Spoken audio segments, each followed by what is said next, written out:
kita harus sadar betul bahwa tidak semua orang, tidak semua negara menginginkan Indonesia itu negara besar. Karena itu kita harus mampu menciptakan Indonesia yang kuat, dan salah satu indikator, salah satu faktor untuk menguasai Indonesia adalah perkuat pondok pesantren. Fungsinya pondok pesantren untuk memperkuat umat. Dan fungsinya umat yang kuat untuk memperkuat bangsa. Bangsa yang kuat harus tersusun di atas umat yang kuat, umat Islam dan umat agama-agama lain untuk harus senada dengan umat Islam. Baik, kami ucapkan selamat datang kepada Menteri Haji dan Umroh Republik Indonesia, Al-Mukarram Dr. Kiai Haji Muhammad Rifan Yusuf. Kita berikan tepuk tangan yang paling meriah.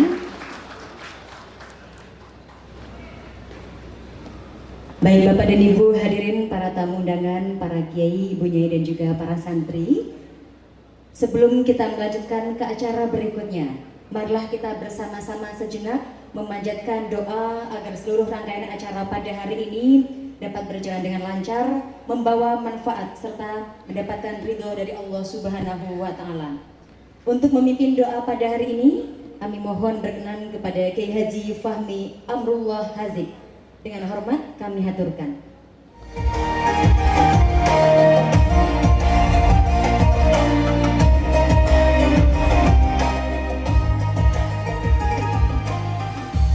Bismillahirrahmanirrahim. Alhamdulillahi Rabbil Alamin. Hamdan yuwaffi ni'ama yukaffi majidah. Ya Rabbana lakal hamdu kama yanbaghi li jalali wajhika wa 'azimi sultanika. Allahumma salli ala sayyidina Muhammad wa ala ali sayyidina Muhammad.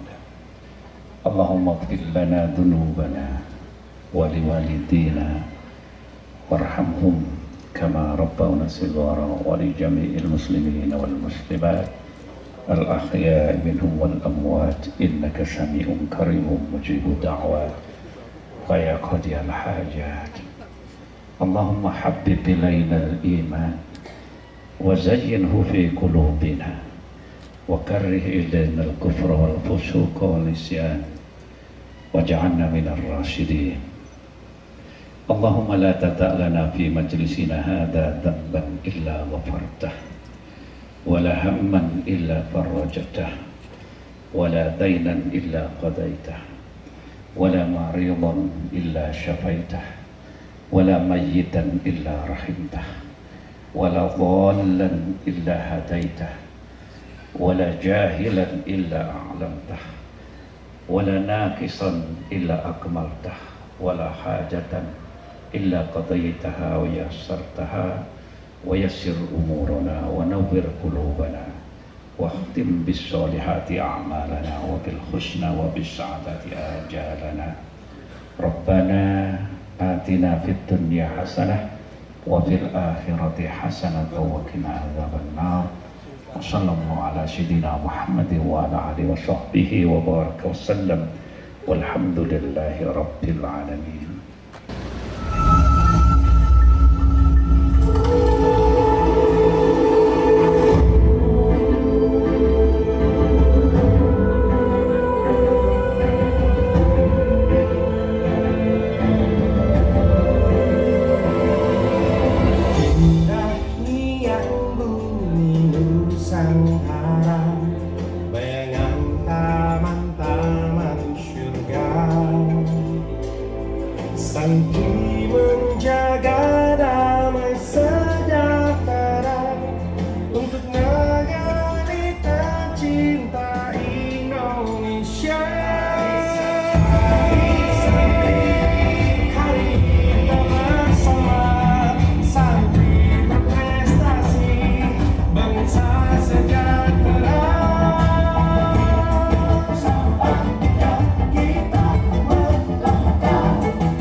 Kita berikan tepuk tangan yang paling meriah untuk video terkait Hari Santri, di mana kita ketahui bersama bahwa merefleksi peran santri dan untuk meneguhkan komitmen atas konsistensinya, maka kita akan kembali mengingat betapa besar komitmen dan kontribusi santri untuk negeri.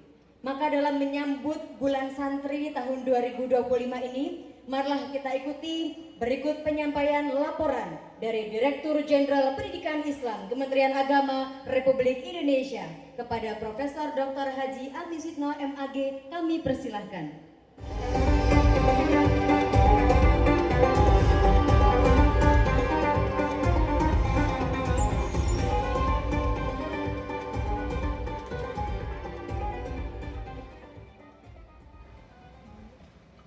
Assalamualaikum warahmatullahi wabarakatuh. Assalamualaikum waalaikumsalam warahmatullahi wabarakatuh. Biar semangat dikit ya. Alhamdulillahilladzi an'amana bi ni'matil iman wa islam. Allahumma a'tini ni'am. Asyhadu an la ilaha illallah wa la syarika lah wa asyhadu anna Muhammadan 'abduhu wa rasuluh. Allahumma shalli ala sayyidina Muhammad wa ala alihi wa ashabihi ajma'in ma ba'd. Al-Mukarram Sahibul Fadilah yang sama-sama kita muliakan, Bapak Menteri Agama Republik Indonesia, Bapak Profesor Ki Haji Andri Kuruta Nasahatul Umar MA, beserta Ibu Eni yang juga bersama dengan kita. Yang saya hormati Gus Menteri Haji Gus Irfan yang juga berkenan rawuh, dan memang beliau juga sahibul baitnya yang berarti wajib Pak rawuh ya. Yang saya hormati pengasuh pondok pesantren Gus Kiki selaku sahibul bait acara ini. Yang saya muliakan Al-Mukarram dari yang mewakili Ketum PBNU, hadir bersama kita Wakil Ketua PBNU Al-Mukarram Dr. Ki Haji Yusuf Mustafa Sugeng rawuh Kiai, terima kasih. Juga hadir dari pimpinan Pusat Muhammadiyah, bersama kita hadir Dr. Ki Haji Sa'ad Ibrahim MA. Terima kasih Pak Said juga bersama kita, bersama-sama. Pada saatnya nanti Bu Gubernur, insya Allah Bu Khalifah juga akan hadir. Yang saya hormati semua pimpinan ormas yang hadir, baik yang luring maupun yang daring. Yang saya muliakan para pimpinan pondok pesantren, para pengasuh, khususnya di lingkungan Tebuireng. Yang saya hormati juga hadir bersama kita para pejabat eselon 1, ada Pak Dirjen Katolik, Pak Ustadz Kiai Suparman yang pakaiannya lebih santri pada yang lain ini ya. Ada juga Pak Dirjen Hindu. Terima kasih Prof. Doja yang juga bersama kita, para staf ahli, staf khusus, tenaga ahli, Pak Direktur Pontren selaku Sohibul Hajah acara ini, terima kasih bersama jajarannya. Juga Pak Sesdirjen, para direktur yang hadir, ada Direktur Diktis, KSKK, juga Direktur GTK, juga teman-teman para eselon 2 yang ada, Direktur PAI, Pak Munir di belakang nggak kelihatan. Ada juga Pak Kapus Bangkom SDM Kemenak, Pak Mas Tuki. Hadir juga penasihat ahli, Pak Menteri, lupa saya Pak Profesor Al-Mukarram Pak Nursan. Terima kasih Prof. Nursan. Tentu para santri, baik yang masih di bangku santri maupun sudah santri sepuh. Konon santri itu min tulusi zaman, tidak kenal waktu sampai akhir zaman, sepanjang tahun. Makanya ada santri yang masih di bangku santri, di bangku pondok, dan ada santri yang selama-lamanya. Tentu alhamdulillah, alhamdulillah, para hadirin kita semua bisa di tengah-tengah pondok pesantren yang tentu saja kita tahu pondok yang sangat bersejarah, bukan saja sejarah dalam konteks tradisi pesantren yang telah berani menggabungkan sistem salafi dan kholafi pada masanya. Saya masih ingat betul bagaimana seorang al-maghfurlah Kiai Haji Wahid Hasyim di tengah-tengah hampir semua pondok pesantren masih dengan berpedoman sistem salafi, tapi makfurlah abahnya Gus Dur berani mengusung konsep kholafi di Pondok Tebu Ireng dengan sistem modern. Artinya apa? Pesantren sudah tidak ketinggalan, bukan hari sejak zaman masih Kiai Wahid Hasyim Sugeng. Kalau saya menyebut Sugeng, Pak Nasruddin pasti nggak paham Sugeng itu apa. Masih hidup Pak Menteri, masih hidup. Ini bahasa yang sangat halus untuk orang Jawa. Ini menandakan pesantren sudah sangat inline dengan perkembangan zaman. Karena itu, Bapak Menteri saya hormati, tema yang kita angkat pada Hari Santri tahun 2025 adalah mengawal Indonesia merdeka menuju peradaban dunia. Sebuah tema yang bukan sekedar tema yang sifatnya seremonial, apalagi hanya tema yang sifatnya sebuah ikon, tapi ini menggambarkan semangat secara substantif bahwa kemerdekaan Indonesia tidak lepas dari peran para kiai, para santri. Tadi kalau kita lihat betapa resolusi jihad yang dikumandangkan oleh Hadratus Syekh Haji Hasyim Asy'ari telah menjadi pemicu semangat perjuangan Bung Tomo 10 November 1945. Ini menandakan bahwa peran pesantren, peran santri, peran kiai tidak lepas dari lahirnya kemerdekaan, merawat kemerdekaan dan menjaga kemerdekaan. Yang kedua, mengapa kita menggunakan istilah menuju peradaban dunia? Bapak yang saya hormati, tamadun, peradaban yang dilahirkan dari konsep pendidikan tidak lepas dari akar pesantren. Hampir semua sejarawan mencatat tradisi pendidikan Islam yang hakiki berangkat dari pesantren. Tidak terkecuali seorang orientalis Marquardt yang menulis dan menjadi sangat otoritatif dijadikan referensi. Hampir semua referensi tentang pendidikan pesantren tidak pernah ditinggalkan sebagai salah satu pilar tentang pendidikan Islam. Artinya peradaban Islam, peradaban dunia dibangun dari sumbangan tradisi pesantren. Pak Menteri, Bapak Ibu yang saya hormati, kalau tadi kita ikuti Mars pesantren, mungkin yang bisa menikmati Mars tadi pasti akan terkaget-kaget betapa ada genre musik Bali. Tapi kalau nggak ngerti genre ya mungkin dianggap biasa saja tadi. Ada genre Jaipong, ada genre Jawa, ada genre rock. Ini menandakan bahwa pesantren sangat-sangat inklusif. Pesantren bisa beradaptasi dengan budaya Nusantara. Pesantren tidak alergi dengan hal-hal yang sifatnya local wisdom. Karena itu kalau terkait dengan istilah inklusivisme, pesantren tidak usah diajari. Karena pesantren punya nilai inklusivisme yang jauh sebelum bangsa ini merdeka.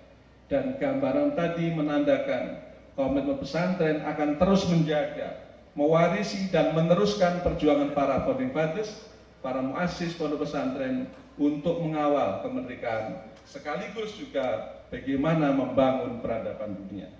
Yang terakhir, Pak Menteri, kami laporkan, Hari Santri tahun ini berbeda dari tahun-tahun sebelumnya.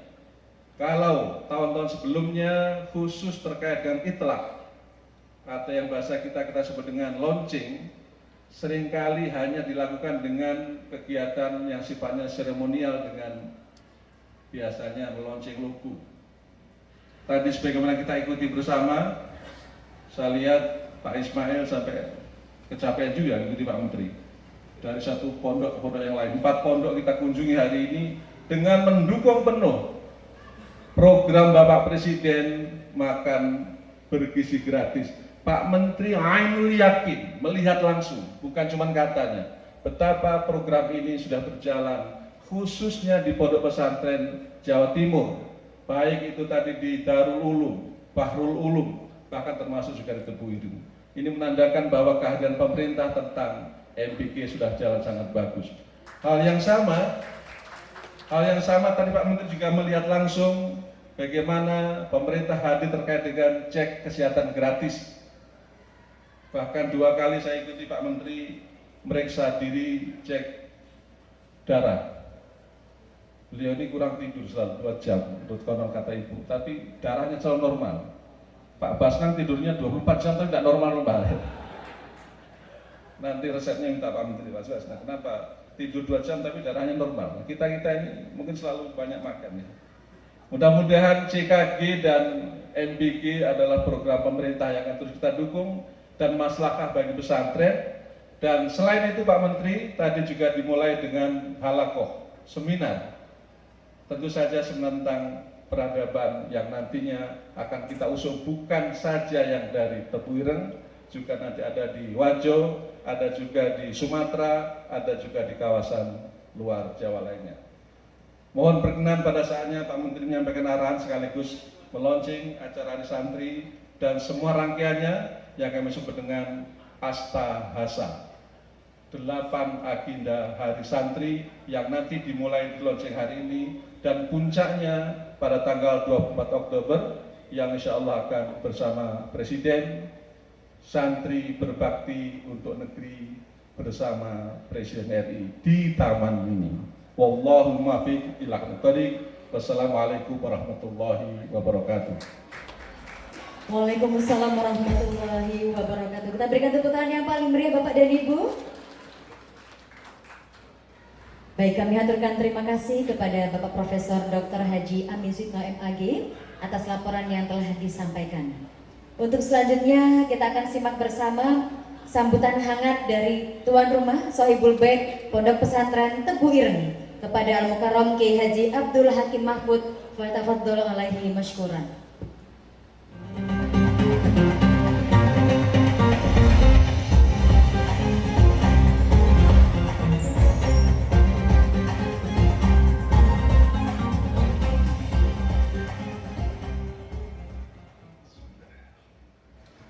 Assalamualaikum warahmatullahi wabarakatuh. Bismillahirrahmanirrahim. Alhamdulillahirabbil alamin.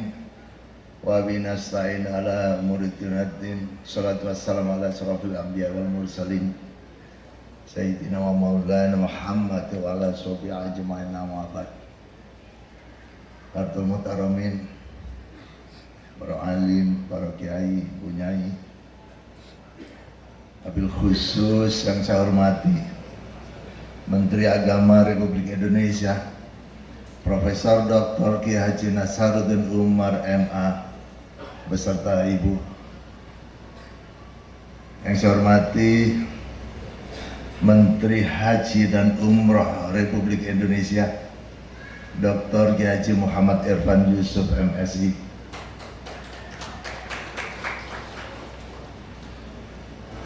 Penasihat Menteri Agama, Penasihat Ahli Menteri Agama RI, Profesor Dr. Nur Sam MSI, Gubernur Jawa Timur atau yang diwakili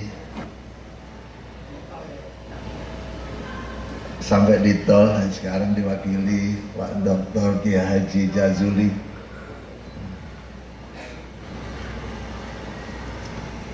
Yang saya hormati Bapak Direktur Jenderal Pendidikan Islam Profesor Dr. Haji Amin Suyitno MAG, para staf khusus, staf ahli, tenaga ahli, dan para pejabat eselon 1 dan 2 di lingkungan Kementerian Agama,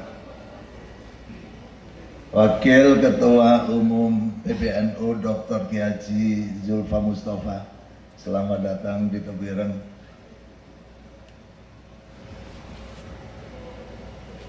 Dr. Kiai Haji M. Saad Ibrahim MA, mewakili Ketua Umum BP Muhammadiyah,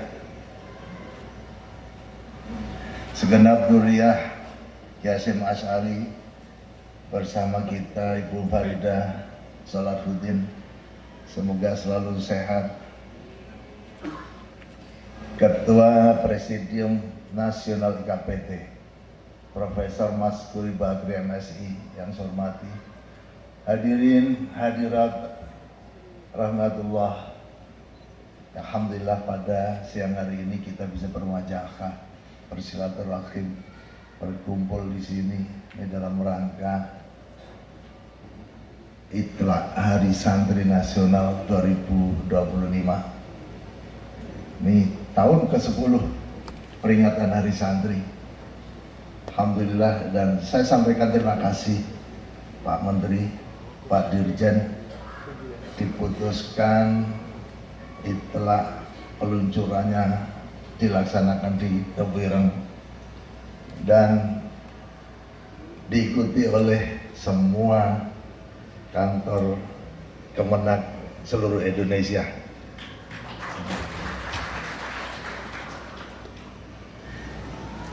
Ini satu momentum yang sangat baik. Kita agak terlambat, santri-santri ini merayakan apa yang dulu diperjuangkan oleh para leluhur di dalam memperoleh kemerdekaan. Kita barangkali baru 10 tahun kita ada kesempatan untuk memperingati satu perjuangan yang sangat luar biasa. Ini satu perjuangan panjang. Saya kalau membaca sejarah itu nyambung mulai dari perjuangan Pangeran Diponegoro, kemudian Pangeran Diponegoro kepada Syekh Nawawi Al-Bantani. Nah ini masih leluhurnya Kiai Zulfa Mustafa. Dari situ kemudian nyambung kepada Kiai Hasyim Asy'ari. Kemudian bergabung lagi di dalam perjuangannya adalah Hos Cokroaminoto yang memimpin Syarikat Islam. Itu perjuangan-perjuangan panjang bangsa Indonesia. Akhirnya sampai kemudian di tahun 40-an umat Islam pernah menyatu. Umat Islam pernah diwadahi di dalam satu organisasi yang disebut Federasi Majelis Islam A'la Indonesia. Dan kemudian kita, saya nggak tahu bagaimana ceritanya, tapi tahu-tahu tahun 45 Indonesia mampu memproklamasikan kemerdekaan. Saya balik-balik, dari mana ceritanya? Bangsa yang dijajah tahu-tahu mampu memproklamasikan kemerdekaan. Saya hanya melihat satu hal. Di tahun 37 ada satu organisasi, satu federasi Majelis Islam A'la Indonesia. Itu yang didirikan oleh Kiai Hasyim Asy'ari. Pada saat didirikan, 13 organisasi Islam bergabung, bernaung di situ. Mulai dari Wahabi, Syarikat Islam, Muhammadiyah, Al-Irsyad, dan ada 13, dan kemudian NU bergabung di tahun 38. Nah, saya hanya berpikir di tahun 39 itu semua komponen bangsa pernah bergabung tanpa melihat faham-faham yang berbeda. Dan saya melihat di situ ada tujuan dari Mulun Asasi NU, bagaimana kita membangun sama-sama ukhuwah. Dan dengan ukhuwah itulah saya memaknai bahwa yadullahi alal jamaah dan membimbing kita sampai kepada kemerdekaan negara kesatuan Republik Indonesia ini. Dan dari situ kemudian perjuangan baru merupakan tantangan bagi bangsa ini. Kalau kemerdekaannya mungkin itu satu anugerah yang didapat karena bersatunya umat Islam. Tetapi perjuangan ini yang kemudian ada fatwa jihad, ada resolusi jihad, fatwa jihad tanggal 17 September, resolusi jihad tanggal 22 Oktober, kemudian fatwa jihad lagi tanggal 9 November. Itulah satu perjuangan yang menggambarkan perjuangan yang panjang, perjuangan yang sangat luar biasa dari sebuah bangsa yang baru merdeka melawan satu pasukan pemenang Perang Dunia Kedua. Inggris yang menyatakan kalau Surabaya ini dalam 3 hari selesai, habis itu. Tetapi faktanya kemudian bangsa Indonesia melawan pasukan Inggris dan Belanda dalam 100 hari baru terdesak dan keluar dari Surabaya. Dan 3-4 tahun kemudian karena perjuangan yang begitu luar biasa, akhirnya dunia internasional mengakui kemerdekaan Indonesia. Dan itu terbanyak adalah peran dari pondok kiai, terbanyak adalah peran dari pondok-pondok pesantren, terbanyak adalah peran dari para santri. Dan itu kita baru 10 tahun terakhir ini kita baru mampu, kita baru bisa menikmati. Oleh karena itu saya pikir ini baru sedikit ya, mudah-mudahan ini memotivasi kita bahwa banyak peran-peran yang sudah dilakukan oleh para leluhur. Mudah-mudahan dengan motivasi kita mengingat kembali, kita memperingati Hari Santri ini, semangat kita akan meningkat lagi untuk bagaimana kita membangun bangsa ini di masa yang akan datang. Dan sekali lagi saya sampaikan terima kasih, selamat datang di Tebuireng. Mudah-mudahan hari ini di dalam peluncuran ini disambut oleh seluruh bangsa Indonesia. Ini Hari Santri, salah satu momentum yang sangat penting bagi bangsa Indonesia. Nah, mudah-mudahan ke depan lagi dengan semangat yang mana kita landasi dengan niat untuk mencari ridho dari Allah Subhanahu wa taala. Mudah-mudahan menjadikan Indonesia menjadi negara yang baldatun thayyibatun warabun ghafur. Demikian saya sampaikan. Wallahu muwaffiq ila aqwamit thoriq. Assalamualaikum warahmatullahi wabarakatuh.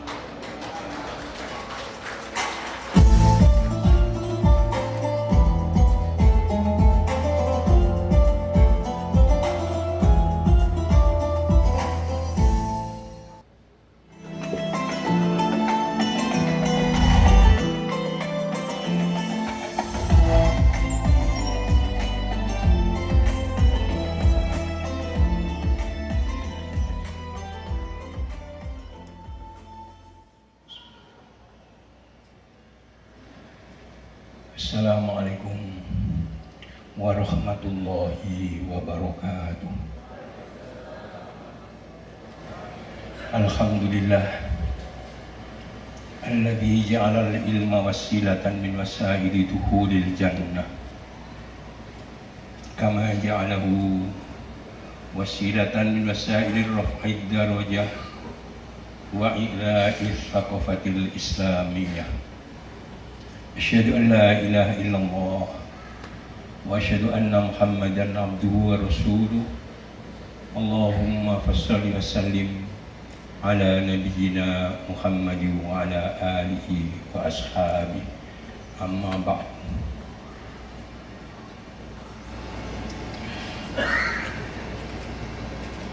Adalah tidak elok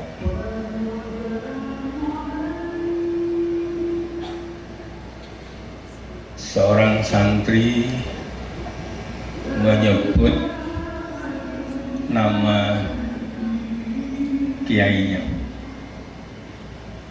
karena saya merasa menjadi bagian dari para santri. Izinkan saya untuk tidak menyebut semuanya, para ulama, para masyayikh, bapak, ibu-ibu yang dimuliakan Allah. Pertama-tama, mohon maaf Ketua Umum kami karena satu dan lain hal tidak bisa hadir. Beliau menitipkan salam untuk kita semua. Saya tirukan, ini dari Ketua Umum. Assalamualaikum warahmatullahi wabarakatuh.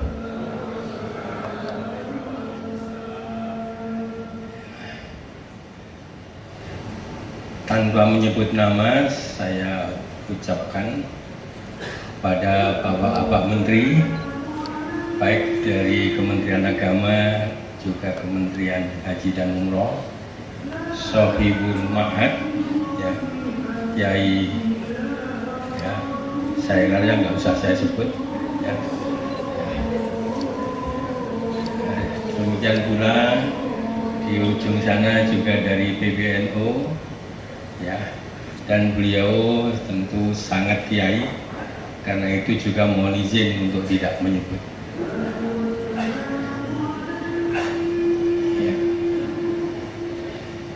Menarik bahwa peringatan Hari Santri ini tadi disampaikan itu dikaitkan dengan secara umum mengisi kemerdekaan dan membangun peradaban. Nah, tentu kita sama-sama mengetahui bahwa peradaban Islam mencapai puncak-puncaknya itu dimulai dari abad ketiga Hijriah sampai dengan abad ke-8 Hijriah selama 500 tahun. Bahkan ada yang menyebut sampai 800 tahun dari abad ketiga Hijriah sampai abad ke-11 Hijriah. Peradaban tinggi itulah yang sering kita lukiskan dengan istilah the golden age of Muslim history. Tapi jangan lupa bahwa the golden age of history, of Muslim history itu dibangun atas basis nusus. Dan nusus itu sendiri dikaji sampai 200-an tahun, sampai 2 abad. Tentu ikon-ikon penting perjalanan awal itu kita bisa menyebut mereka yang masuk pada kelompok a'immatul madzahib, mulai dari Imam Malik, Imam Abu Hanifah, Imam Syafi'i, dan Imam Ahmad bin Hanbal. 200 tahun kaum muslimin disibukkan untuk berusaha memahami nusus tersebut. Al-Quran memerlukan berbagai disiplin ilmu, sehingga disebut dengan ulumul Quran, bukan ilmul Quran. Hadis juga begitu, ulumul hadis. Lahirlah kemudian fikih. Imam Asy-Syafi'i menulis Al-Um. Dalam konteks usul fikih beliau menulis Ar-Risalah. Lalu juga ada kajian-kajian yang terkait dengan ilmu kalam, ilmu tasawuf. Dan basis ini menjadi penting untuk melahirkan peradaban, yang peradaban itu memberikan dimensi rahmatan lil alamin pada semuanya. Baru masuk ke abad ketiga Hijriah, dunia Islam berkenalan dengan khazanah-khazanah yang dilahirkan oleh Yunani, diterjemahkan ke dalam bahasa Arab besar-besaran, ya, dan tentu ya, dikawal dan diberikan ruh dengan nusus itu. Maka ikon terpentingnya pada perjalanan berikutnya kita bisa menunjuk Ibnu Sina, menulis Al-Qanun Fiddin, menulis Kitab Syifa yang di dalamnya juga ada Kitabun Nafas. Lebih menarik lagi di belakang kemudian ada Ibnu Rushd. Ibnu Rushd menulis Al-Kulliyat Fiddin, tapi juga beliau menulis Bidayatul Mujtahid wa Nihayatul Muqtasid. Maka ikon peradaban itu bukan lagi orang semata-mata ya berhubungan dan mengkaji tentang nusus, tapi juga dengan sains dan teknologi. Karena sains dan teknologi adalah elang vital dari seluruh peradaban umat manusia. Maka atas dasar seperti itulah kemudian ya, kita menyambut hari santri itu ke arah seperti itu. Baru para santri-santri kita itu akan kita katakan sebagai ikon terpenting kalau memadukan dua hal tadi itu, Gnosis, sains dan teknologi. Nah, sayangnya kemudian peradaban Islam yang sampai 800 tahun itu akhirnya runtuh. Ya. Maka ketika runtuh, apakah dibiarkan oleh Allah? Hemat saya tidak. Ya. Karena tahun 1918 ya, Allah berikan ilham kepada Kiai Ahmad Dahlan untuk mendirikan Muhammadiyah. Tahun 1914 Al-Irsyad berdiri. Tahun 1924 persis Persatuan Islam berdiri. Dan kemudian tahun 1926 Nahdlatul Ulama berdiri. Lalu berdiri ormas-ormas Islam berikutnya.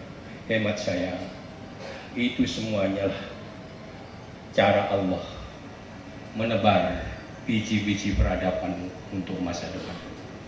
Karena itu sekali lagi, marilah energi kita satu dan lainnya itu kita gunakan untuk membangun kembali peradaban Islam itu. Tidak kita gunakan untuk sekali lagi hal-hal yang akan mengurangi energi-energi kita itu. Maka inilah yang dapat saya sampaikan, sedikit gurau. Gus Pin, mohon maaf ya. Saya 13 tahun ngajar di pondok ini.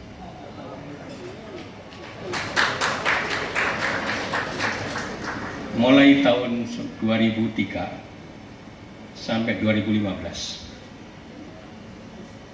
Mohon maaf, ketika itu saya diamanati menjadi Ketua Majelis Tarjih Pimpinan Wilayah Muhammadiyah Jawa Timur. Lalu diminta untuk ngajar di sini. Awalnya saya berpikir, saya ini Muhammadiyah, kok lalu ngajar di NU? Jadi saya tidak mau. Tapi kok kemudian diminta lagi, wah ini tidak main-main. Lalu saya Bismillahirrahmanirrahim, saya menyanggupi itu. Dan menyesuaikan dengan pondok pesantren, saya menggunakan kopiah. Untuk selanjutnya, marilah kita simak bersama sambutan Ketua Umum Pengurus Besar Nahdlatul Ulama. Dalam hal ini diwakilkan oleh Wakil Ketua Umum Pengurus Besar Nahdlatul Ulama Al-Mukarram Dr. Kiai Haji Zulfa Mustafa. Kepada beliau kami haturkan.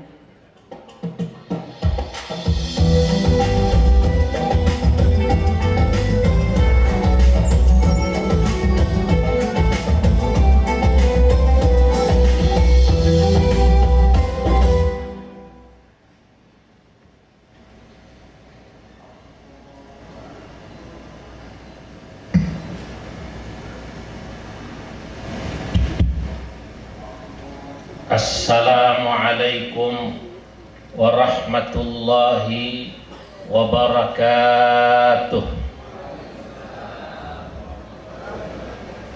Alhamdulillahilladzi a'azzal islama bi'ulumil ulama wa a'azzal bilada bil munazzamah والمحافل الإسلامية خاصة المحمدية ونهضة العلماء وعلى آله وأصحابه الأصفياء والتابعين لهم بإحسان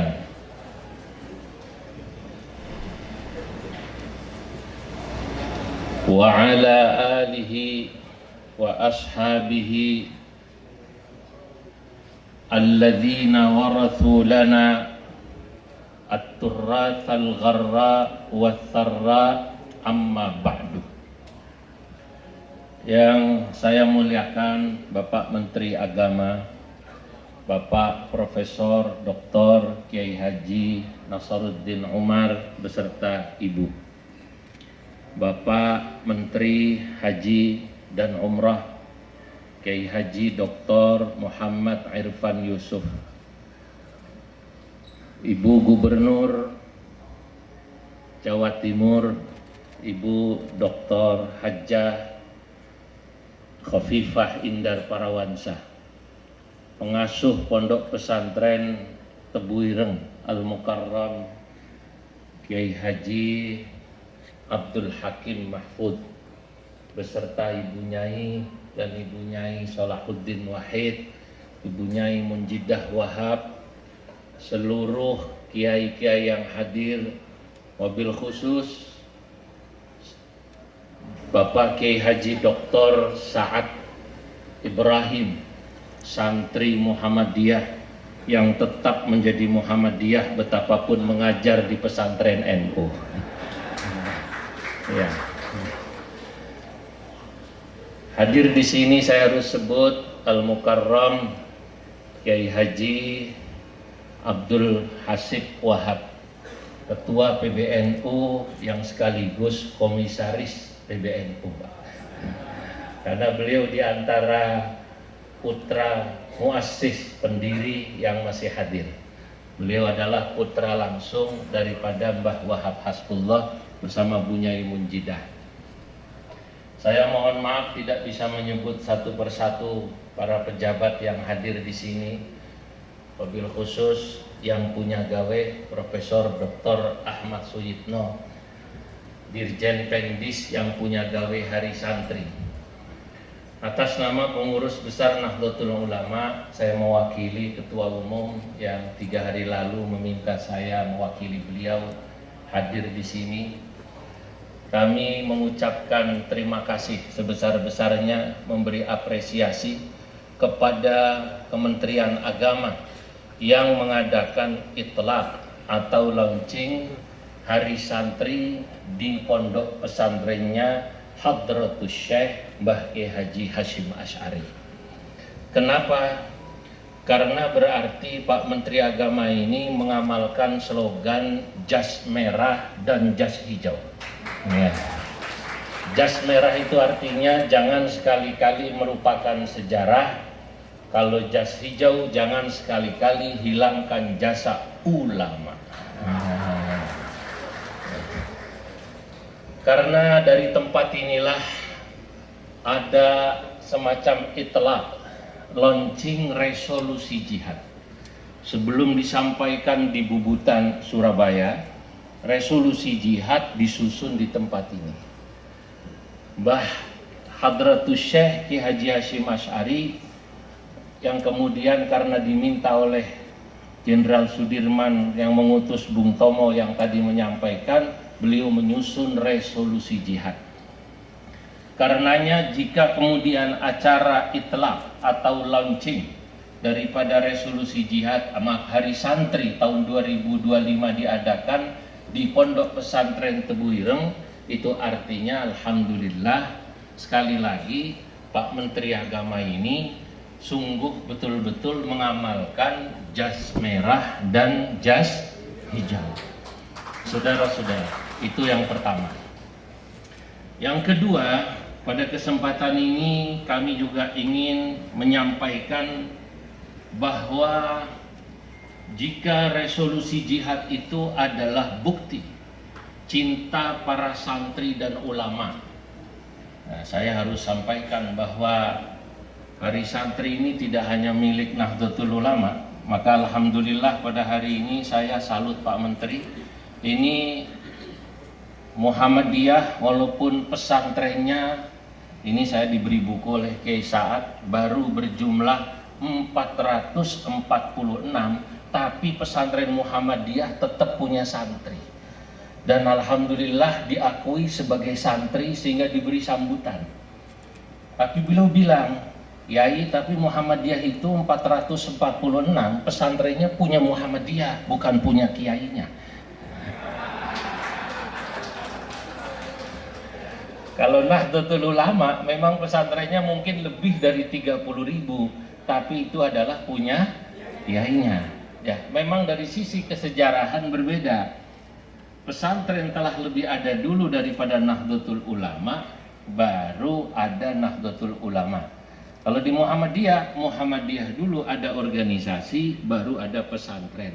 Ala kulli hal, masing-masing adalah santri, yang berapapun jumlahnya harus kita apresiasi bahwa Hari Santri bukan hanya milik Nahdlatul Ulama, tapi juga milik seluruh santri di Indonesia, apapun ormasnya.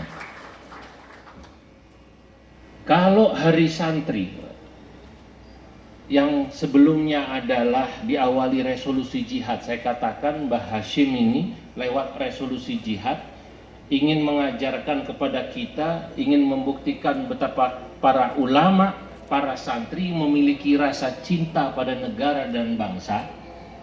Maka kemudian keluarlah resolusi jihad, maka Hari Santri adalah bukti cinta negara dan bangsa ini kepada para santri, dan itulah bukti cintanya diberikan satu hari pada tanggal 22 Oktober yang kita kenal dengan Hari Santri. Dan oleh karenanya terima kasih kepada negara yang telah membuktikan cintanya kepada santri dan para ulama. Mbah Hashim Asy'ari mengajarkan kepada kita tentang hakikat cinta. Apa itu bukti cinta? Saya ingin menjelaskan dalam satu bait syair dalam Bahar Tawil. Wa 'allamana fil hubbi syaikhi thalathatan, 'ata'un wa dzikrun wa hifdzun mu'abbadu, boleh juga mukhallad.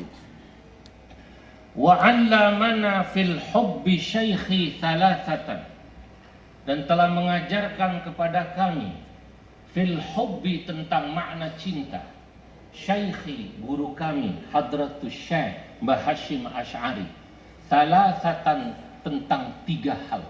Kalau Anda mengaku cinta pada sesuatu, maka cinta itu buktinya 3. Apa itu? Yang pertama, ata'un. Anda harus memberikan pemberian pada Anda yang cintai, pada orang atau sesuatu yang Anda cintai.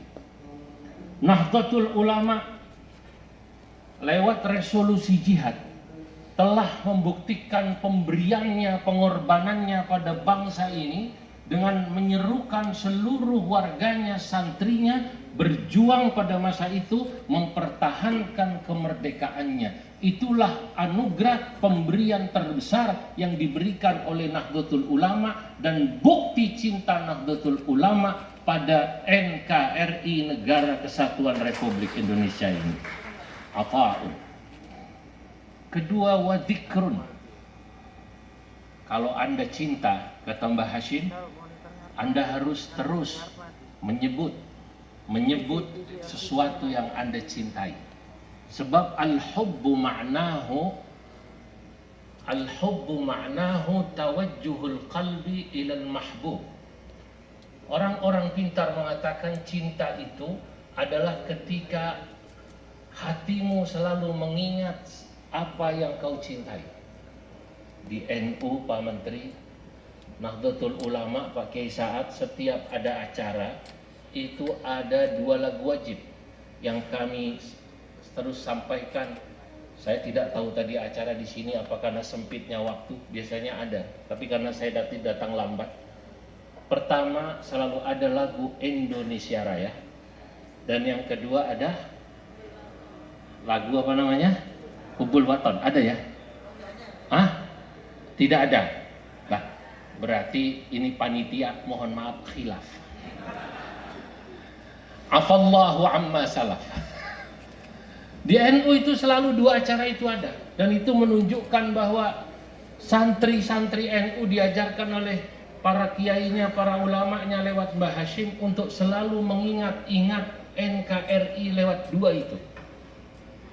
Ketiga, apa yang membuktikan bahwa kita cinta pada sesuatu yang kita cintai, dalam hal ini adalah bangsa ini, wa hifdzun mukhalladu wa hifdzun mu'abbadu, boleh juga kau akan selalu menjaga sesuatu yang kau cintai.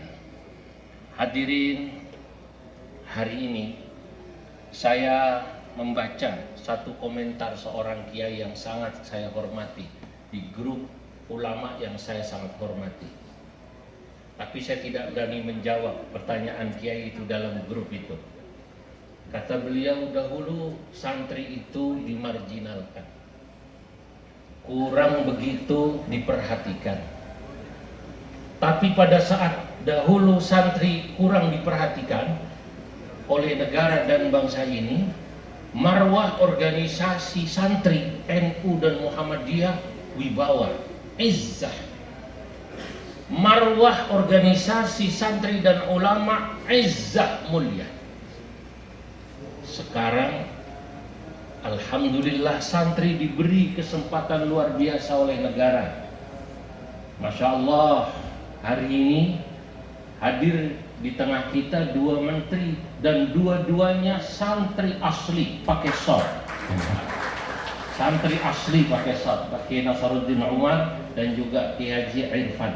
Itu artinya sekarang santri diberi kesempatan oleh negara ini, dan bukti negara memuliakan santri.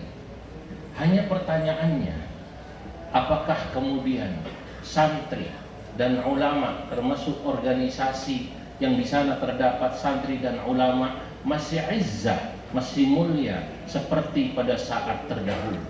Itu pertanyaan yang paling mendasar.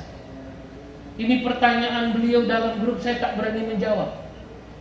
Bagaimana kemudian sikap kita sebaiknya? Saya katakan kembali kepada kaidah yang disampaikan saya katakan tadi, bahwa kalau Anda ingin tetap mulia, maka relasi hubungan antara santri, kiai, ulama dengan negara adalah hubungan resiprokal, hubungan mubadalah, hubungan kesalingan. Kalau kita didasari saling cinta, dan cinta itu dasarnya adalah Anda tidak pernah memanfaatkan orang yang dicintai dan tidak pernah merasa dimanfaatkan oleh orang yang dicintai. Cinta adalah Anda tidak pernah merasa, tidak pernah menyakiti orang yang Anda cintai dan tidak pernah merasa disakiti oleh orang yang dicintai, maka itulah cinta. Seperti seorang suami pada istri, anak dan orang tua, dia tidak pernah merasa dimanfaatkan, tidak pernah merasa memanfaatkan, tidak pernah merasa, tidak berani menyakiti dan tidak merasa disakiti.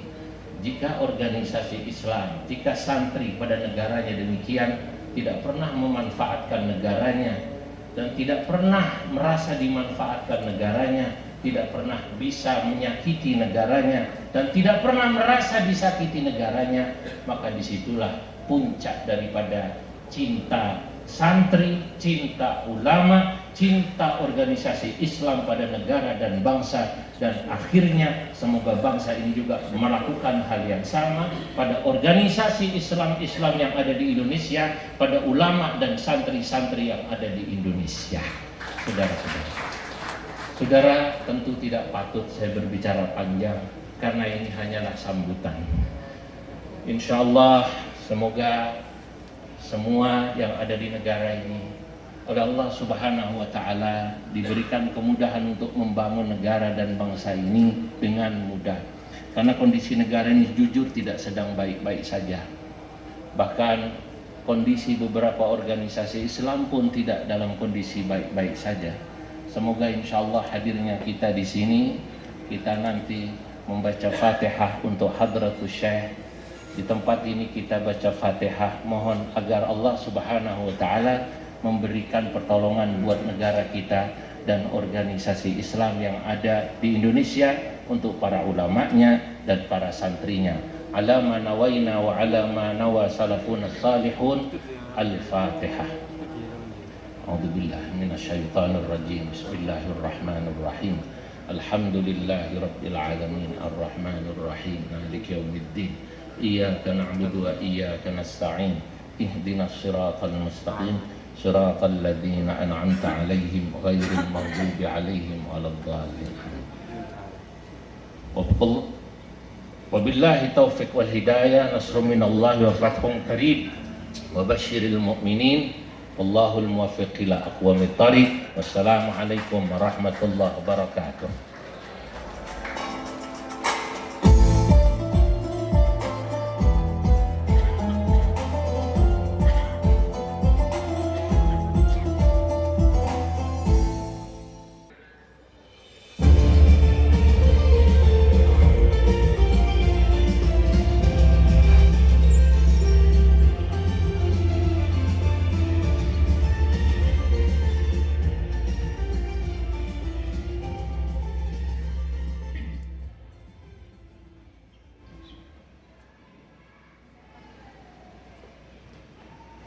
Bismillahirrahmanirrahim. Assalamualaikum warahmatullahi wabarakatuh. Selamat sore dan salam sejahtera untuk kita semuanya. Salam Om Swastiastu, Namo Buddhaya, salam kebajikan. Alhamdulillah, alhamdulillahilladzi جعل العلماء ورثة الأنبياء والحمد لله الذي أنعمنا بأفضل الأجيال ويبين لها طريقتها مكتوبة في القرآن. أشهد أن لا إله إلا الله وأشهد أن محمدا عبده ورسوله صاحب البرهان. اللهم صل وسلم على سيدنا وحبيبنا وشفيعنا ومولانا محمد صلى الله عليه وسلم. Amma ba'd. Yang sama-sama kita hormati Sahibul Bait, tuan rumah pada penyelenggaraan acara ini, guru kita bersama, pimpinan atau pengasuh pondok pesantren Teguran Jokowi, Bapak Kiai Haji Abdul Hakim Mafrud, juga yang sama-sama kita hormati, kita muliakan pembina pondok pesantren Teguran Jombang, tapi sekarang diamanati sebagai tadi menjadi kepala badan, sekarang dalam tempo yang sangat cepat di-upgrade menjadi Menteri Haji dan Umrah. Gus Irfan, sahabat saya. Yang saya hormati Pak Dirjen Pendidikan Islam, Profesor Dr. Amin Suyitno, beserta seluruh pejabat Eselon 1 dan 2 di lingkungan Kementerian Agama Republik Indonesia, yang sama-sama kita hormati juga di sini hadir al-muhtaramun wal mukarramun, para alim ulama, para pimpinan pondok, pimpinan ormas-ormas Islam, tadi bersangkutan mewakili Ketua Umum PP Muhammadiyah dan Ketua Umum PBNU.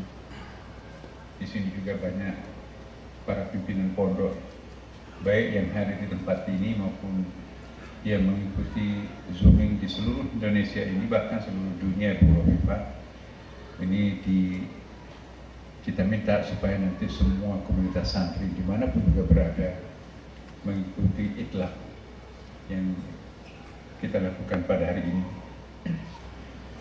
Apa yang terjadi pada proklamasi kemerdekaan 17 Agustus 1945, kondisi objektifnya pada saat itu mengingatkan kita kepada perang Badar. Sangat tidak seimbang antara jumlah pasukan Rasulullah dengan persenjataan yang dimilikinya, harus berhadapan dengan pasukan sekutu yang mengepung kota Madinah pada waktu itu. Dalam riwayat disebutkan, tidak pernah Rasulullah mengangkat tangan setinggi itu sampai kata Sayyidatina Aisyah, kelihatan kedua ketiaknya Rasulullah berdoa ketika sedang dikepung di perang Badar. Ya Allah, kalau kami kalah dalam perang ini, prematurlah sudah agama Islam yang Engkau amanahkan kepada kami. tidak lama setelah berdoa Rasulullah SAW, ya, tiba-tiba muncul angin puting beliung, menerbangkan kemah-kemah VIP yang dibangun di pinggir kota Madinah untuk menghancurkan bukan hanya tentara, tetapi umat Islam dan agama itu harus berakhir. Tapi apa yang terjadi? Kemah-kemah itu berterbangan. Kita lihat di dalam riwayat sirah-sirah. Ya. Bahkan kuda-kudanya pun juga berterbangan. Apa yang dimaksud jihad fisabilillah haqqa jihadi? Sebenar-benarnya jihad. Jihad itu bisa disebut haqqa jihadi kalau ada 3 unsurnya. Dan resolusi jihad pada waktu itu memang sudah seperti memenuhi ketiga unsur itu. Pertama adalah jihad secara fisik, itu namanya jihad. Kita mengangkat senjata juga, bahkan ada yang korban banyak sekali. Yang kedua adalah berjihad secara nalar, secara akal, itu disebut dengan ijtihad. Dan yang ketiga, jihad secara batinnya, itu yang disebut dengan mujahadah. Jadi kombinasi, integrasi antara jihad, ijtihad, dan mujahadah, itulah yang disebut dengan haqqa jihad. Nah, kalau hanya fisik yang berjihad, tidak diiringi dengan ijtihad dan mujahadah, itu bukan haqqa jihad. Hanya jihad dan ijtihad tanpa mujahadah itu juga belum haqqa jihad. Apa yang dilakukan Rasulullah, dia sampaikan bagaimana ya, Usama bin Zaid, Panglima Angkatan Perang, ya, under 20, masih 19 tahun, siap Rasulullah, pasukan sudah dilatih, latihan perangnya Rasulullah di masjid, katakanlah mungkin di pondok pesantren pada waktu itu, karena kan nggak ada istilah pondok pesantren pada masa Rasulullah. Jadi latihan silat perang-perangan itu dilakukan Rasulullah di masjid. Itu bisa kita lihat dalam hadis Bukhari. Jadi kayak karate, silat dilakukan Rasulullah di masjid, karena tiada hari tanpa perang pada saat-saat tertentu. Rasulullah pada saat itu. Nah, lalu apa yang terjadi berikutnya? Tanya, Salman Al-Farisi bagaimana strateginya peperangan kita? Siap Rasulullah, kami sudah ngatur. Misalnya arsiteknya perang Khandaq itu kan Salman Al-Farisi. Kalau kita membangun tembok mahal, kita nggak punya dana, lebih baik kita membangun parit. Itu konsepnya Salman Al-Farisi. Tapi kita nggak bisa. Habis satu linggis itu nggak bisa membuat 1 meter lubang. Kenapa? Karena batu cadas di Madinah itu luar biasa. Kata Rasulullah, dilapori, ya Rasulullah, keburu mati kita tidak bisa membuat parit. Kenapa? Batu-batu cadas dalam tanah itu sangat tebal, nggak bisa ditembus dengan linggis. Nabi minta cerek, ya, air. Di mana kita akan bikin parit? Salman sudah menggaris ini, lingkaran ini. Nabi menyiram tanah yang ditunjuk oleh Salman Al-Farisi itu. Kemudian Nabi minta, coba silahkan digali. Semua tanah-tanah yang digali itu menjadi lembur tanahnya. Sudah kehilangan, tidak ada lagi batu-batunya, seperti menggali pasir. Ini bagian dari mukjizat Rasulullah SAW. Jadi kalau jihad itu haqqa jihad dilakukan, pasti banyak keajaiban yang muncul. Kita juga dengarkan cerita-cerita kan, masyarakat Jawa Timur dengan komando Allah Akbar, kata apa yang bisa merontokkan pesawat di tempat. Allahu a'lam benar atau tidak cerita itu. Ya. Anak panah atau tombak bisa nembus orang-orang yang berkendara tank. Jadi jika Allah menghendaki, maka tidak ada kesulitan bagi umat Islam. Nah itu kalau dilakukan dengan hak jihadi. Jadi kalau jihadnya umat Islam itu tidak berhasil, berarti perlu kita pertanyakan apakah jihad itu betul-betul sudah hak jihadi atau belum. Tanya Abu Bakar, bagaimana Abu Bakar persiapan perang besok? Iya Rasulullah, sudah kami ajak para tentara kita untuk salat tahajud. Jadi Usama mengontrol fisiknya, jihadnya. Salman Al-Farisi mengontrol strategi peperangannya. Karena 250 tahun Persia berperang dengan Romawi Bizantium. Nah, Salman Al-Farisi ini adalah arsitek perang. Ya, ini juga menarik. Jadi Salman Al-Farisi kemanapun Rasulullah pergi selalu itu. Padahal waktu itu non-Muslim. Bahkan bukan Abraham Lincoln, dia penganut agama Zoroaster. Kemanapun Rasulullah pergi, jadi inner circle-nya Rasulullah itu non-Muslim ada. Dalam riwayat sejarah Salman Al-Farisi itu masuk Islam last minute-nya Rasulullah Muhammad SAW. Itu ada hadisnya di hadis Sahih juga. Pintar juga masak Salman Al-Farisi, santri dari Persia. Terus Nabi nggak makan makanan yang dibikin oleh Salman Al-Farisi, tapi Nabi mengatakan, ayo saya baru santri, saya masih kenyang, kata Rasulullah. Lalu sahabat yang menghabisi makanan yang dimasak oleh Salman Al-Farisi. Setelah Salman bersyahadat, masak lagi, baru Rasulullah makan masakan itu.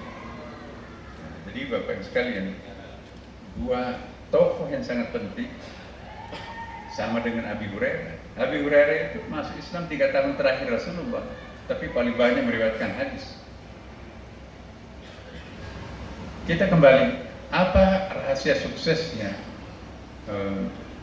resolusi jihad itu sampai membuat Belanda dan Inggris itu bertekuk lutut pada waktu itu, mendapatkan pengakuan. Jadi konferensi Asia Afrika waktu itu di Bandung,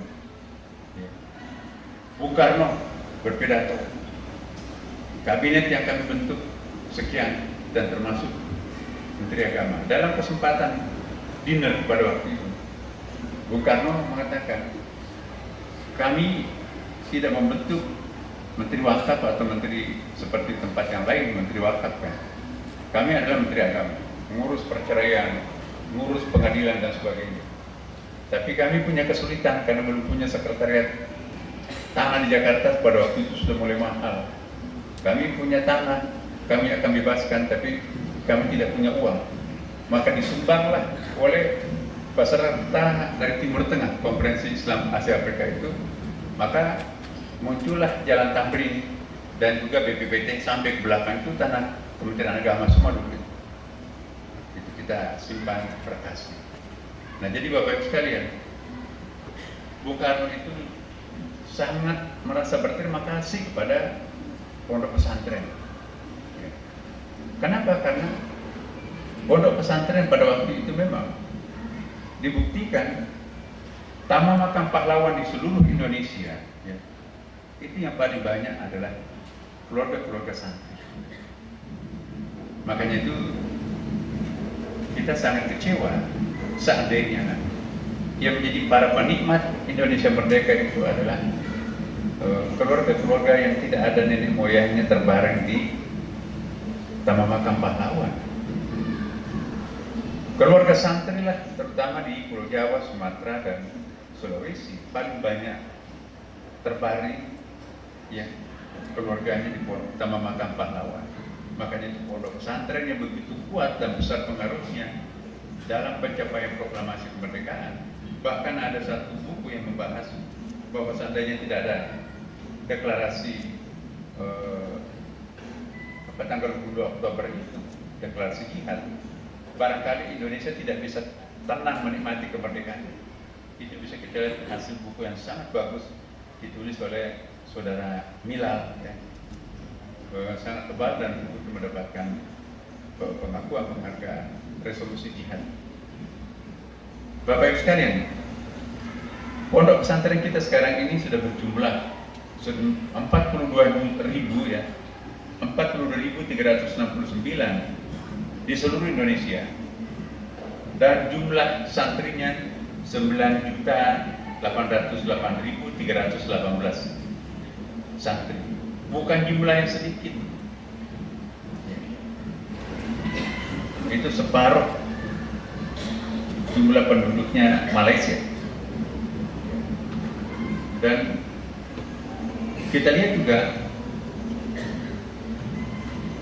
apa yang terjadi di lingkungan pondok pesantren, Bapak Ibu sekalian. Ada sedikit trouble yang dialami masyarakat santri di masa awal. Perjuangan-perjuangan yang dilakukan oleh para santri, santriwati dan para ulamanya pada waktu itu mungkin karena keluarga besar santri, pondok pesantren tidak suka menepuk dada, ya kan, dan juga tidak punya ambisi yang sangat berlebihan, dan juga sangat tawadu dan muruahnya dipelihara. Maka di dalam forum-forum nasional dan internasional itu, kelompok santri yang sangat banyak berkeringat pada masa awal itu tidak mendapatkan perhatian khusus pada masa itu. Lalu apa yang terjadi? Maka pendidikan pondok pesantren jauh lebih tua daripada pondok pesantren tradisional yang digagas oleh para pahlawan pendidikan nasional itu. Kalau kita lihat semenjak tahun abad ke-14 ya, jadi kita lihat pas perang dilakukan tahun 1258.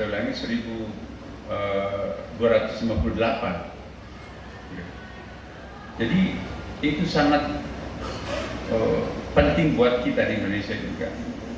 Kenapa? Karena Islam yang masuk di Indonesia ialah Islam yang sudah dilemahkan oleh bulagukan.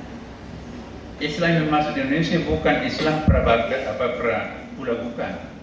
Ya seperti masuk di Spanyol, di Afrika dan di beberapa negara di Barat itu ya. Jadi Islam yang ke Spanyol itu adalah Islam pra-bulagukan. Maka itu kita lihat di Spanyol itu banyak sekali ilmuwan-ilmuwan yang sangat tersohor. 1258 itu hancur total Baghdad itu. Maka apa yang terjadi sesudahnya? Islam itu diselamatkan oleh Turki Utsmani pada tahun 1500. Sayang sekali Turki Utsmani itu tidak mengembangkan tradisi keilmuan seperti pra-bulagukan itu.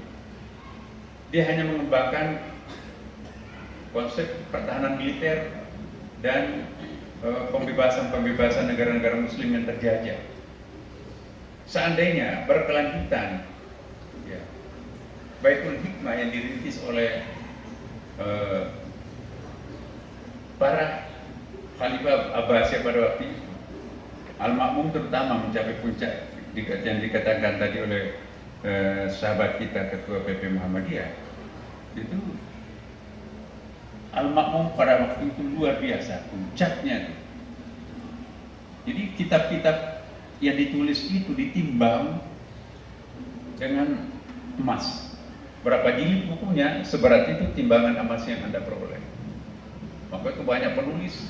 Ada 27 pemenang hadiah Nobel pada waktu itu, termasuk tadi yang disebutkan. The father of chemistry, Jabir bin Hayyan. Yeah. The father of modern hospital, Ibnu Sina, Ar-Razi. Yeah. The father of the optics itu Ibnu Haytham. Kemudian juga ada Nasruddin At-Tusi. Nasruddin At-Tusi ini lahir sedikit tidak lama setelah Bulagukan, tetapi hanya 2 orang yang lahir sebagai ilmuwan murni sesudah Bulagukan selama 200 tahun. Jadi kita bisa lihat ensiklopedia tokoh-tokoh muslim itu siapa. Nah, Islam yang masuk ke Indonesia Asia Tenggara ini adalah Islam yang sudah dimerosotkan penganutnya oleh Bulagukan. Lagi pula Islam yang masuk di Indonesia adalah Islam yang sudah dibelah oleh dampak Bulagukan itu. Sebelum Bulagukan, maka integrasi keilmuan itu sangat kuat. Ibnu Rushd di pagi hari dia dokter spesialis bedah. Ya, tadi bukunya kita buka. Di siang hari dia filosof, menulis ya, annotation atau syarah Plato dan Aristoteles, bebuyutannya itu kan. tahaput membantah karangan Imam Al-Ghazali, Tahafutul Palasi. Sore hari Bidayatul Mujtahid, malam hari buku tasawufnya itu ikam sangat terkenal. Itu belum ada jaringan, belum ada elektronik pada waktu itu. Kok kenapa bisa melahirkan seperti itu? Tapi ilmuwan yang lahir pasca melakukan itu hanya mampu menciptakan khawamis, annotation. Jadi catatan pinggir, catatan kaki itu yang lahir pasca melakukan. Tapi buku aslinya itu lahir pra melakukan. Lagi pula pada waktu itu, ya, terbelah ilmu agama dan ilmu umum. Dulu tidak ada perbedaan antara ilmu umum dan ilmu agama. Setiap individu itu, ya pohon keilmuannya itu adalah akidah syariah, kemudian cabang-cabangnya itu ilmu-ilmu eksakta dan seterusnya. Tetapi pasca melakukan, sudahlah ilmu agama dan ilmu umum. Dan yang paling menonjol adalah ilmu-ilmu fikih. Jadi Islam yang masuk di negara kita di Indonesia dan di beberapa negara di Afrika, di bagian tanduk Afrika itu adalah Islam fikih. Maka itu tanggung jawab kita sebagai pondok pesantren di sini. Bisakah kita mengembalikan Baitul Hikmah yang menjadi rumah besar untuk semua disiplin ilmu, berelaborasi, berkolaborasi dan berintegrasi satu sama lain. Nah, kalau kita ingin menciptakan suatu peradaban dunia Islam baru yang akan datang, maka saya kira tantangan kita adalah dualisme keilmuan ini, ilmu umum dan ilmu agama ini harus dikembalikan seperti Baitul Hikmah pada waktu itu. Terlalu kita mengandalkan logika, itu juga tidak tepat. Terlalu kita mengandalkan rasa, itu juga kurang tepat. Makanya itu Iqra bismi rabbik. Pengetahuan yang kita perlukan sekarang ini bukan hanya pengetahuan hasil konsentrasi. Konsentrasi artinya fokus pada satu objek, ya, yang menggunakan akal. Tapi kita juga memerlukan kontemplasi, fokus pada satu objek, tapi menggunakan rasa. Kombinasi antara pengetahuan yang diperoleh melalui konsentrasi dan kontemplasi, itulah produk-produk Iqra bismi rabbik. Iqra itu adalah konsentrasi, bismi rabbik itu adalah kontemplasi. Perkawinan antara Iqra dan bismi rabbik itu adalah yang menyebabkan di golden age itu muncul.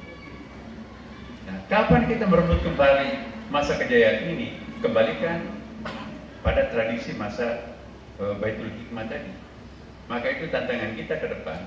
Bagaimana supaya perguruan tinggi Islam di Indonesia ini itu berubah menjadi universitas. Karena sekolah tinggi itu hanya kolam kecil. Institut itu hanya sebuah danau. Sedangkan Islam itu universal.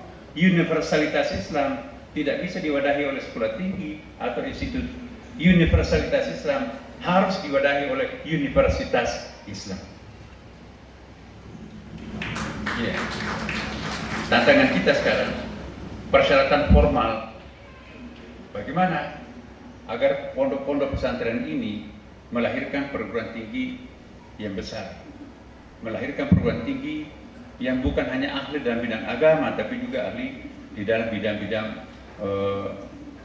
umum yang lain. Berarti kita harus kembalikan pada posisi keilmuan pada waktu itu. Inilah tantangan pondok pesantren ke depan. Seandainya, Bapak Ibu sekalian, tidak ada trouble sejarah yang menimpa umat Islam di Indonesia di awal-awal pemerintahan Orde Lama itu, maka pasti yang akan terkenal di Indonesia Universitas Tugre, Universitas Tambak Beras, Universitas Lirboyo, Universitas pondok-pondok pesantren. Tapi sekarang Gajah Mada, kok kenapa Gajah Mada? ITB nampaknya juga, ITB itu patung itu kan. Kemudian juga Universitas Indonesia. Padahal pengalaman untuk bekerja dalam dunia ilmu pengetahuan jauh lebih tua usianya pondok pesantren daripada pendidikan-pendidikan seperti tadi. Nah, tantangan kita ke depan adalah bagaimana menciptakan konsep pesantren yang bisa mengambil alih pusat peradaban Islam. Nah, kita melihat sekarang geopolitik sekarang memunculkan Indonesia menjadi suatu pendatang baru dalam balantika negara modern sekarang ini.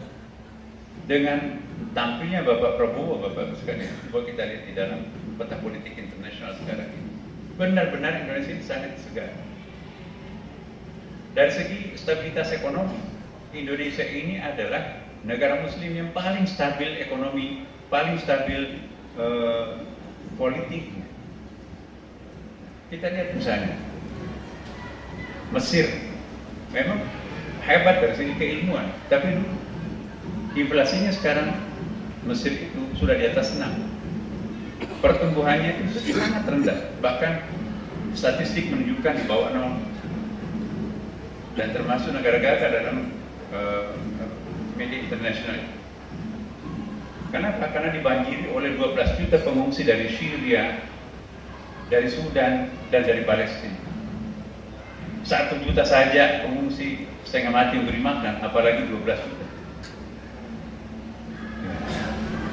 Kita harapkan juga Jordania, negara yang agak netral di sini, dipimpin oleh orang cerdas, tapi dipadati juga oleh 6 juta pengungsi dari Palestina dan negara-negara yang lain. Belum lagi ada sedikit persoalan antara ponakan dengan raja itu sendiri. Nah, Saudi Arabia tidak mungkin negara kerajaan akan bisa menjadi soko guru peradaban keilmuan modern, karena keilmuan itu membutuhkan suasana kemerdekaan. Nah, tapi kita berharap di bawah kepemimpinan Pak EBS sekarang ini, siapa tahu Saudi Arabia nanti itu bisa menjadi figur negara yang menjanjikan. Karena kita lihat banyak sekali terobosan-terobosan yang bisa kita lihat sebagai hal yang sangat positif. Tetapi di atas semuanya adalah Indonesia, Bapak Ibu sekalian. Ya, sangat memenuhi syarat untuk menjadi kiblat peradaban dunia Islam modern akan datang. Kenapa? Karena pertama, kita jauh dari negara pusat konflik yang namanya Israel. Nggak ada negara di sekitar Israel itu hebat. Satu persatu hancur. Mesir, Sudan, nggak tahu berapa negara sekarang di Sudan. Lebanon, ya, Libya masih berbangkit. Irak apalagi, Syria kepala negaranya masih mengungsi di Rusia. Jadi Indonesia ini adalah perannya sangat besar. Maka itu kaget-kaget Bapak Ibu sekalian.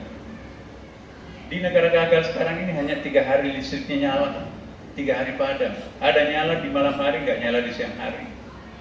Diplomatnya ditarik, nggak sanggup memberi biaya. Tapi pada saat yang bersamaan, Indonesia menggratiskan makanan bergizi pada siswa dan santri. Bahkan bukan hanya anak-anak, tapi perempuan hamil dan yang baru melahirkan itu pun juga diantarkan nasi bergizi. Belum lagi yang lain-lain. Seringkali kita lihat dalam Bapak Presiden sampaikan itu, misalnya ada sekolah gratis. Sekolah gratisnya itu bukan ecek-ecek, Bapak. Kami terlibat juga bahwa kasurnya pun itu diukur sentinya, nggak boleh tipis. Baju seragamnya anak-anak sekolah rakyat itu pakai jas. Sepatunya bukan beli sembarangan di pasar, dibikinkan oleh pabrik seragam. Makanannya pun juga 3 kali makan dengan bergizi yang sangat cukup.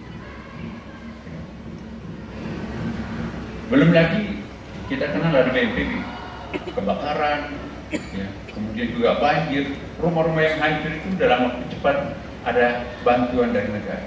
Negara sekarang di Indonesia hadir di setiap persoalan. Karena itu Bapak Ibu sekalian, inilah yang kita tunggu-tunggu, ya, bahwa Indonesia memang sudah saatnya menjadi tampil di permukaan untuk menjadi pemimpin peradaban dunia Islam masa akan datang. Kalau ini bisa terwujud Bapak Ibu sekalian, maka sejarah dunia Islam akan berubah. Kenapa? Meskipun kita jauh dari pusat lahirnya Islam, tetapi kita bisa memberikan sesuatu yang sangat istimewa. Kita berada dalam daerah posisi silang yang sangat strategis. Maka itu para ilmuwan juga menganggap bahwa Indonesia ini kalau berhasil mempertahankan suasana kemerdekaannya, demokrasinya dan seterusnya, maka Indonesia itu akan menjadi negara yang paling cepat mencapai tingkat superpower di antara negara ketiga yang selama ini kami seperti itu. Karena itu saya mohon kepada kita semuanya, para santri, kita harus sadar betul bahwa tidak semua orang, tidak semua negara menginginkan Indonesia itu negara besar. Karena itu kita harus mampu menciptakan Indonesia yang kuat, dan salah satu indikator, salah satu faktor untuk menguatkan Indonesia adalah perkuat pondok pesantren. Fungsinya pondok pesantren untuk memperkuat umat, dan fungsinya umat yang kuat untuk memperkuat bangsa. Bangsa yang kuat harus tersusun di atas umat yang kuat. Umat Islam dan umat agama-agama lain pun juga harus senada dengan umat Islam. Maka itu yang terjadi di Indonesia bukan saja kebangkitan Islam, tapi kebangkitan agama-agama yang ada di Indonesia. Saya kira ini sangat bagus. Terakhir kami sampaikan, Kementerian Agama kita sekarang ini sedang mengembangkan suatu konsep, Bapak Ibu sekalian. Izinkan pada kesempatan ini 2 menit saya akan sampaikan. Kita mengembangkan apa yang kita istilahkan dengan ekoteologi. Apa ini maksud ekoteologi? Dan ini kami mohon juga kepada pondok-pondok pesantren mengartikulasikan konsep ini di dalam kegiatan keseharian pondok pesantren. Kita tahu ada problem, tapi tidak bisa kita menyelesaikan problem itu hanya di sektor atau di level-level etosnya. Agama itu 3 susun, ada level teologinya, ada level logosnya, dan ada level etosnya, habitnya. Tidak bisa kita merubah etos tanpa merubah sistem logosnya. Tidak bisa merubah sistem logos tanpa merubah sistem teologinya. Itu kata Max Weber, ahli sosiologi agama. Nah, selama ini kan kita hanya menyelesaikan faktor hidupnya, tapi tidak pernah kita menindas faktor hulu. Maka itu kami mohon kepada kita semuanya, segenap para santri-santriwati dan stakeholders yang ada di dalamnya, termasuk para kiai, mari kita bersepakat, termasuk juga agama-agama lain. Ya, mari kita kembangkan ekoteologi. Ekoteologi itu adalah 3 hal: manusia, alam semesta, dan Tuhan. Ya. Kita jangan hanya menyelesaikan persoalan di sektor ini, ada perang, bagaimana menyelesaikannya. Ya, tidak bisa. Harus diselesaikan secara mendasar dengan menggunakan bahasa agama yang paling efektif. Inilah tawaran yang kita tawarkan kepada masyarakat lebih luas, bahwa dengan menggunakan bahasa agama di dalam berdiplomasi, itu jangan-jangan ini yang ditunggu-tunggu dunia masa depan. Bahasa agama itu adalah bahasa batin, dan itu lebih gampang didengarkan oleh setiap individu. Lebih banyak orang yang meninggal karena kerusakan alam. Ya, kita lihat dalam data-data PBB, 1 juta ya, dari tahun ke tahun menjadi sekarang 4 juta per tahun meninggal karena climate change. Ada banjir, berapa korbannya, longsor, berapa korbannya. Itu karena kita manusianya ini terlalu aktif mengeksploitasi alam melampaui daya dukungnya. Nah, siapa yang bisa menjinakkan keratusan anak manusia? Itu adalah hanya agama, bukan bahasa politik, tapi bahasa agama. Semua agama menganjurkan kita harus bekerjasama dengan alam, manusia, dan Tuhan. Nah, ini yang kita kembangkan. Karena itu muncul dari ekoteologi ini adalah kurikulum cinta. Semuanya harus bersumber dari cinta. Pak Kiai tadi menyampaikan puisinya tentang cinta, bagus. Mohon diperpanjang nanti. Kurikulum cinta itu apa? Contoh konkretnya, seringkali kita mengajarkan agama, tapi kita tidak sadar yang kita ajarkan itu kebencian terhadap agama lain. Mari kita mulai dari pondok pesantren, mengajarkan semua disiplin ilmu itu dengan cinta. Pertanian kita kelola dengan cinta, perikanan, perkebunan, semua dengan cinta. Kita harus menjadikan alam semesta ini partner, bukan hanya objek. Inilah ekoteologi. Karena itu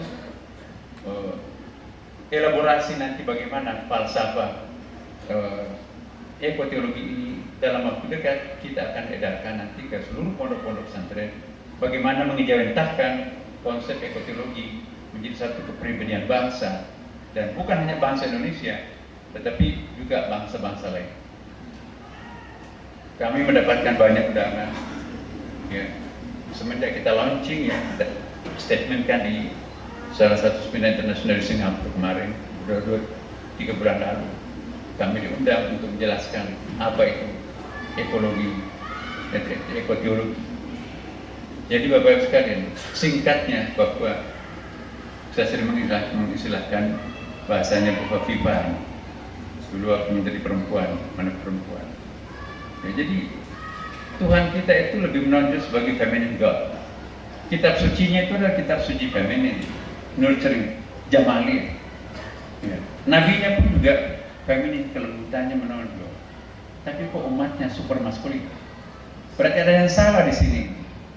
Berarti teologi yang kita pakai sekarang ini jangan-jangan terlalu over maskulin, sehingga tidak mampu untuk menciptakan keseimbangan antara alam, manusia, dan dengan Tuhan dengan sendiri.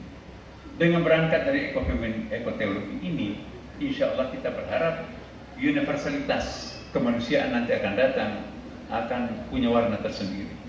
Tidak bisa kita menghenti, tidak bisa kita melakukan eksploitasi alam melampaui daya dukungnya. Amerika, Bapak Ibu sekalian, coba kita lihat resolusi yang terakhir itu juga menganjurkan supaya konsep kita terhadap alam ini harus berubah secara total melalui kurikulum. Eropa pun juga dengan demikian sama saja. Jadi muncul sebuah kesadaran global bahwa dunia keilmuan kita tidak bisa melepaskan diri untuk menyelamatkan alam semesta. Dan kita yang menemukan istilah ekoteologi. Mudah-mudahan pondok pesantren dan dunia perguruan tinggi kita di Indonesia nanti itu akan menjadi semacam energi baru untuk menciptakan keselasian antara sesama umat manusia apapun agamanya, dan antara manusia dengan alam semesta dan manusia alam dan dengan Tuhannya. Itulah konsep yang pernah digagas oleh almarhum ya, Al-Maghfur. Kalau kita baca, saya baca 2 bukunya, kayak pendiri pondok pesantren kita yang tercintai, Kiai Haji Wahid Hashim Asy'ari. Dua-duanya itu punya konsep yang sangat seimbang. Karena itu Bapak Ibu sekalian, mengapa kita pilih di pondok ini? Karena ada aspek historisnya. Semoga historis ini juga memberikan energi baru dalam rangka pengembangan pondok pesantren masa akan datang. Inilah harapan kami semuanya Bapak Ibu sekalian. Semoga Allah memberkati kita semuanya. Wassalamualaikum warahmatullahi wabarakatuh.